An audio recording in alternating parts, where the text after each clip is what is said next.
ভেড়ামারায় কুষ্টিয়া ২ আসনের সংসদ সদস্যদের বাজার পরিস্থিতি পরিদর্শন। কুষ্টিয়া ভেড়ামারা থেকে সাইফুল ইসলামের প্রতিবেদনে দেখুন বিস্তারিত। কুষ্টিয়া ২ আসনের সংসদ সদস্য মোহাম্মদ আব্দুল গফুর শুক্রবার সকালে ভেড়ামারা বিভিন্ন বাজার ও দোকানপাট পরিদর্শন করেন। সকাল ১১টার সময় তিনি ভেড়ামারা শহরের ডাকবাংলা সুপারমার্কেট, বাবর আলী সুপারমার্কেট ও রেল বাজার কাঁচা বাজার পরিদর্শন করেন। পরিদর্শনকালে বাজারের বিভিন্ন দোকানদার এবং ক্রেতা সাধারণের সাথে কথা বলেন, বিভিন্ন দোকানের মূল্য তালিকা দেখেন ও সমস্যাবলীর খোঁজখবর নেন। এ সময় তিনি ভেড়ামারার ডাকবাংলার চত্বরে অবৈধভাবে গড়ে ওঠা মোটরসাইকেল গ্যারেজ বৈধভাবে চালানোর নির্দেশ দেন। কথা হয়েছে, এখন আপনি সুপারিশ করে দিলে সেটা হবে। সুপারিশ আমি বলবো, জি, তবে একটা নিয়মের মধ্যে আসতে হবে। নিয়মের মধ্যে এখন আপনি সেটা বলে যান, যদি আমরা এখানে নিই সেটা যদি বলেন যে টাকা নিতে হবে না।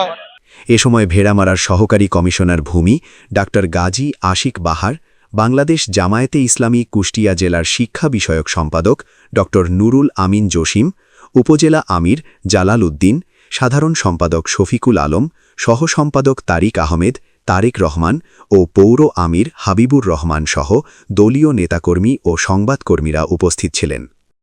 আজকে ভেড়ামারা পৌর মার্কেটে আমরা আমাদের সহকারী কমিশনার ভূমি, নির্বাহী ম্যাজিস্ট্রেট সহ আমরা বাজার মনিটরিং করেছি। বিভিন্ন বাজারের দোকানদারদের মূল্য তালিকা আমরা দেখেছি।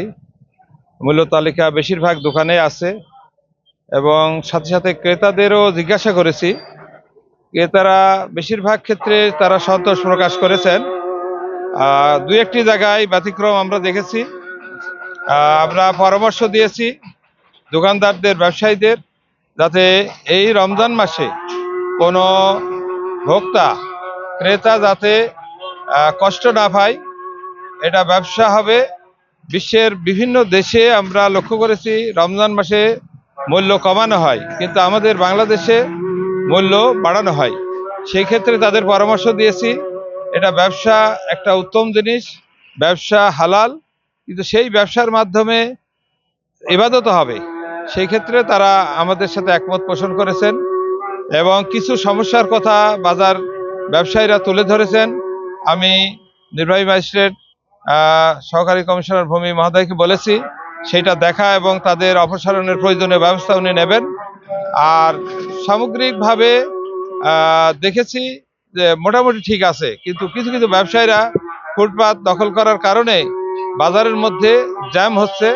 এটা যাতে না হয় সে ব্যাপারে আমরা পরামর্শ দিয়েছি। মাঝে মাঝে আমরা এই মনিটরিং করব। এর মধ্যে একটি বিষয় আমাদের নজরে এসেছে, ডাকবাংলাতে বলা যায় যে এটা অবৈধভাবে ব্যবসায়ীরা সেখানে কিছু বাইক রাখছে, তার বিনিময়ে টাকাও নিচ্ছে, টাকার কোনো সুনির্দিষ্ট পরিমাণ নাই, যার যেমন খুশি সেমন নিচ্ছে। এটা তাদেরকে পরামর্শ দিয়েছে, এটা বৈধভাবে করতে হবে, অবৈধভাবে চালানো যাবে না। এইভাবে আমরা দেখলাম, ভবিষ্যতে আরো দেখা হবে ইনশাল্লাহ।